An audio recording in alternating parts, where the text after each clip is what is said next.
Welcome to the Workplace Minute, powered by H3HR Advisors and sponsored by WorkHuman. Thanks for joining me for a quick update on what's important in the world of work. My name is Steve Boese. Today we conclude our three-part series on the future of employee benefits with a different kind of question. Not what benefits should employers offer, not how can organizations better manage healthcare costs. Instead, let's ask a much bigger question. If we were designing the American healthcare system today, would we choose to tie health insurance to someone's employer? The answers may surprise you. The employer-sponsored health insurance system that covers roughly 160 million Americans wasn't created as part of some carefully designed long-term healthcare strategy. It largely emerged during World War II. Wage controls prevented employers from competing for scarce workers by offering higher pay. So many began offering health insurance instead. In 1943, the IRS ruled those benefits were not taxable income. And over time, that tax advantage helped make employer-sponsored coverage the dominant model in the United States. Now, more than 80 years later, the world of work has changed dramatically.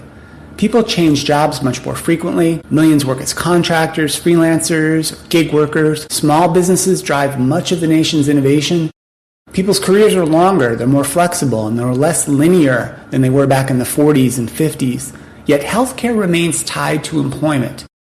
The United States is also something of an outlier in this among developed nations. Countries including Canada, the UK, Sweden, Norway, Denmark, France, Germany, Australia, Japan, and many others all guarantee access to healthcare regardless of your employment status. Some operate as true single-payer systems. Others rely on tightly regulated public-private partnerships. The approaches can differ, but they share one defining characteristic. Changing jobs doesn't usually mean worrying about losing your healthcare coverage.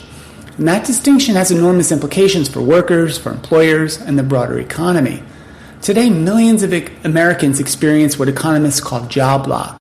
They remain in jobs they would otherwise leave because they or a family member depends on employer-sponsored health insurance. Others might postpone starting a new business or a consulting practice or a nonprofit because purchasing health insurance independently can be prohibitively expensive or even uncertain. And the current system also places a tremendous administrative burden on employers. Every year, HR and benefits professionals have to negotiate with carriers, evaluate plan designs, manage open enrollment, administer eligibility, process life events, coordinate with brokers and consultants, ensure they're in compliance, answer employees' questions, and absorb annual premium increases that routinely outpace inflation. None of those activities are the business the company actually exists to perform. Healthcare has effectively become just another function employers are expected to administer, even though they neither provide medical care nor control the factors that determine healthcare cost. And the financial impacts are enormous. American employers collectively spend hundreds of billions of dollars every year providing healthcare coverage to employees and their families.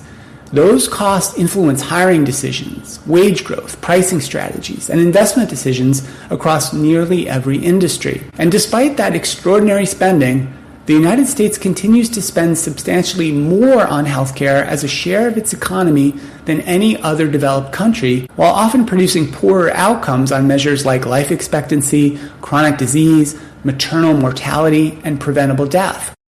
So what would happen if America gradually moved toward a system where healthcare was no longer tied to employment? Well, the first and most obvious change would be to employers themselves. Benefits departments would likely become much smaller or simply evolve into broader workforce well-being groups. Open enrollment for medical coverage would largely disappear. Much of today's administrative complexity surrounding health insurance would shift away from the employers. And the private insurance industry would almost certainly undergo dramatic change. Some insurers would likely administer government-funded plans, as they do today with Medicare Advantage and Medicaid managed care. Others would expand into supplemental coverages like dental, vision, disability, long-term care, other types of voluntary benefits.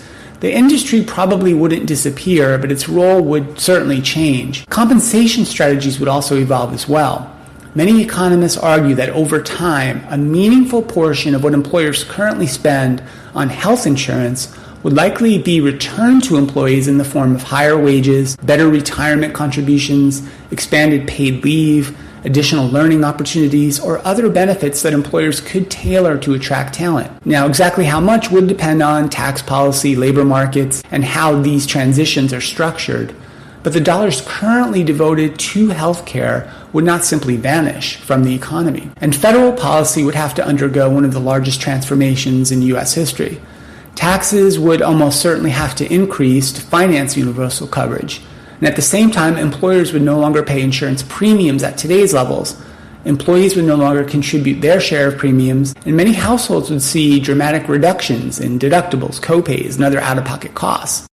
The debate would shift from paying private insurance premiums to funding healthcare through taxes. And none of this would be easy. Transitioning a healthcare system that represents nearly 1/5 of the American economy would require years of planning, cooperation, and careful management. And millions of jobs connected to today's insurance ecosystem would have to change, many would disappear, but new roles would emerge elsewhere. Every major reform creates some winners and some losers.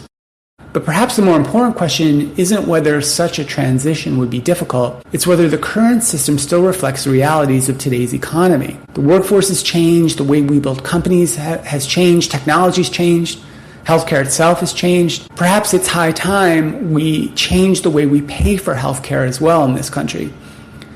Now, as we've discussed throughout the series this week, employers increasingly want benefits that help people thrive, not simply to administer insurance. HR leaders want to invest in flexibility, mental health, financial well-being, caregiving, career development, and healthier workplaces.